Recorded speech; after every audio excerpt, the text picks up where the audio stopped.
Directeur général délégué de Gardel. Top. Alors, quel était l'objet de cette réunion et est-ce que vous avez réussi à trouver un accord?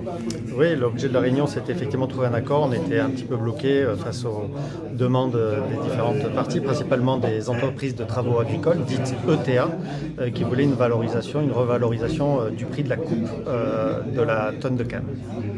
Et effectivement, on a trouvé, avec l'aide de la région, on a trouvé une issue donc, à ce conflit en y mettant tous un petit peu du nôtre, on va dire, et forcément en y mettant un petit peu un effort financier chacun de notre côté.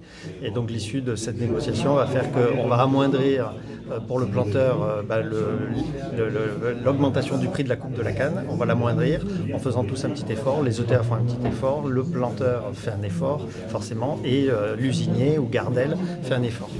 Et en termes de chiffres, vous pourriez être un peu plus précis? Alors en termes de chiffres, l'augmentation qui était demandée au départ par les ETA était de 3,60 €. Finalement, on a convenu de rabaisser cette augmentation à 3 €, qui représente déjà presque une augmentation de 18% de la prestation.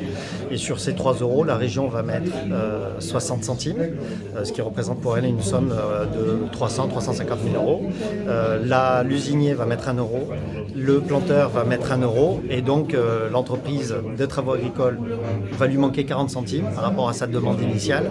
Et ces 40 centimes, il a accepté dans la négociation de les prendre à sa charge. Donc cette année, ça va pouvoir démarrer dans quelles conditions alors? Alors dans des conditions qui n'ont jamais été aussi attendues que celles qu'aujourd'hui, puisque ça fait quand même, on aurait dû commencer le 24 février et aujourd'hui on est quasiment à la fin du mois de mars, donc ça c'est du jamais vu. Et donc on va laisser passer la mi-carême traditionnellement ici pour lancer la récolte vendredi. Voilà. Et